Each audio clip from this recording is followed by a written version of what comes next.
शोषण बंद करो, बंद करो, बंद करो। अरे यूजीसी शर्म करो, हमारी में एग्जाम रद्द करो, रद्द करो, रद्द करो।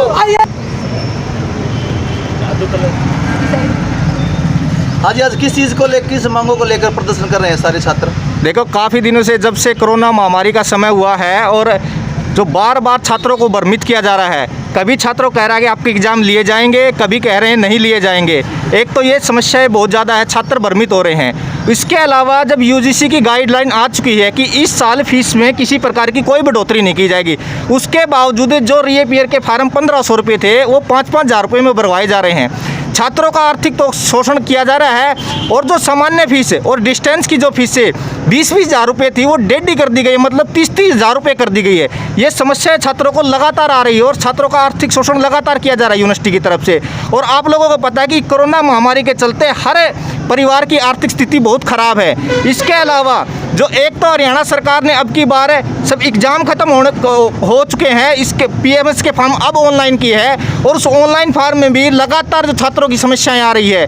हरियाणा सरकार द्वारा बोला गया कि आपको पासवर्ड और यूजर नेम यूनिवर्सिटी के द्वारा या कॉलेजों के द्वारा प्रोवाइड किया जाएगा, लेकिन यूनिवर्सिटी और कॉलेजों के द्वारा हमें कोई किसी प्रकार का कोई यूजर नेम और पासवर्ड नहीं मिल रहे हैं। तब से लगभग 17-18 दिन पोस्ट मैट्रिक के स्कॉलरशिप के फॉर्म ऑनलाइन हो चुके हैं, छात्र फार्म नहीं भर पा रहे हैं। अगर छात्र फार्म नहीं भर पाएंगे स्कॉलरशिप के तो वो अपनी डिग्री किस तरीके से उठाएंगे, उनकी फ़ीस किस तरीके से आएगी। अब की बार तो जो दिसंबर में फॉर्म हम भरकर सबमिट करवा देते थे, अब की बार पोर्टल अब ऑन किया गया है और अब भी भरे नहीं जा रहे। तो हमारी मुख्य मांगे हरियाणा सरकार से ये है कि उस फॉर्म जो पीएमएस के पोर्टल में जितनी प्रकार की समस्या है इनको तुरंत समाधान करें ताकि बच्चे अपना फार्म भरकर अपनी डिग्री उठा सकें।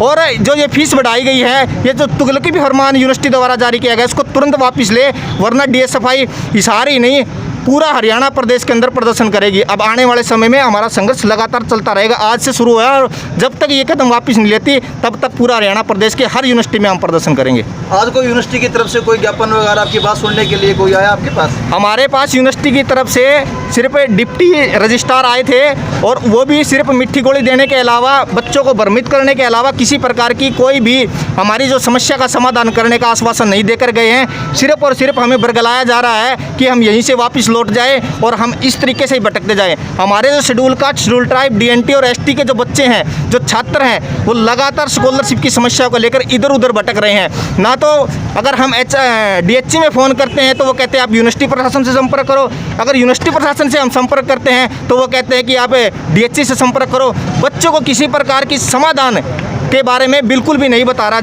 जा रहा और बच्चे लगातार से 18-17 दिन से पीएमएस का फार्म भरने के लिए इधर उधर भटक रहे हैं और बहुत ज़्यादा समस्याएं आ रही हैं। आगामी रणनीति क्या रहेगी अगर आपकी मांगे पूरी नहीं होती है तो?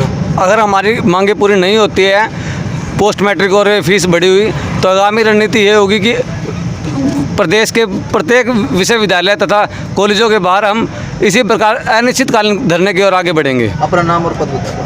मैं राहुल बारोलिया, जिला सलाहकार डीएसएफआई। अपना नाम और पद बता दीजिए। एडवोकेट विक्रम अटल, प्रदेश अध्यक्ष doctor Ambedkar student front of India Haryana. ये जो छात्र हैं इनके साथ इतनी समस्या क्यों आ रही है, क्या कारण मानते हैं आप? इसका सबसे बड़ा कारण ये है कि पोस्ट मैट्रिक स्कॉलरशिप एससी और बीसी के छात्रों को मिलती है। जब भी छात्रों की कोई कॉमन समस्या होती है ना, उसका तुरंत समाधान हो जाता है क्योंकि उसमें कॉमन समस्या होती है।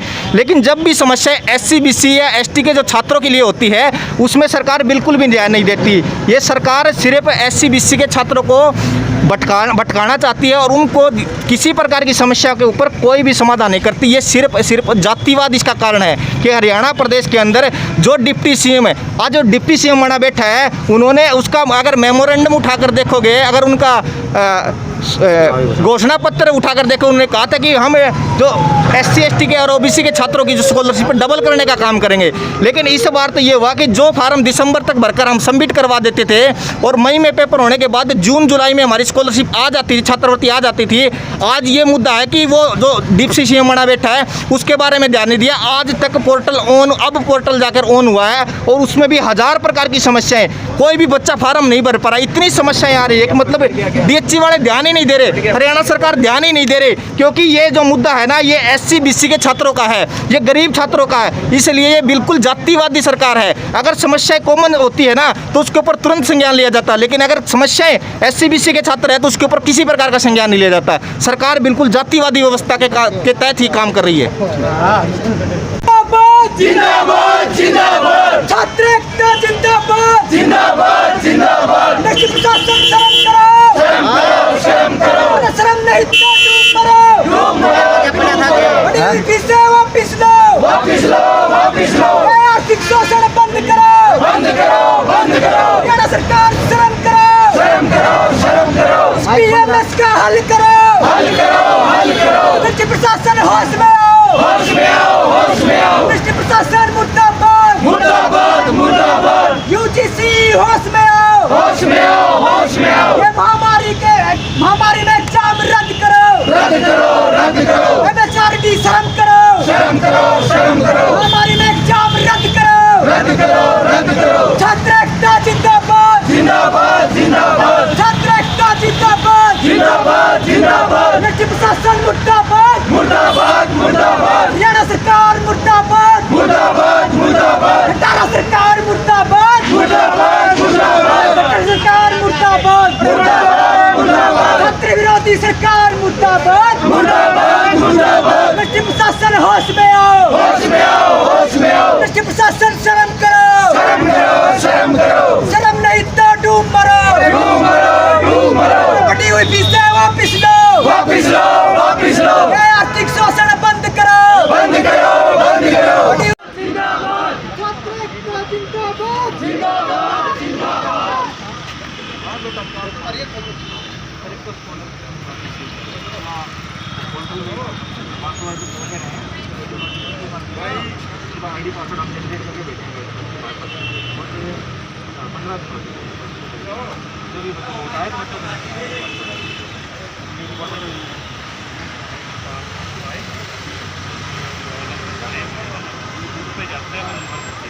प्रॉब्लम आती है, हम भी ये करते हैं, हम फिर भी ये कह रहे हैं कि न्यू रजिस्ट्रेशन बना के क्लियर कर दो।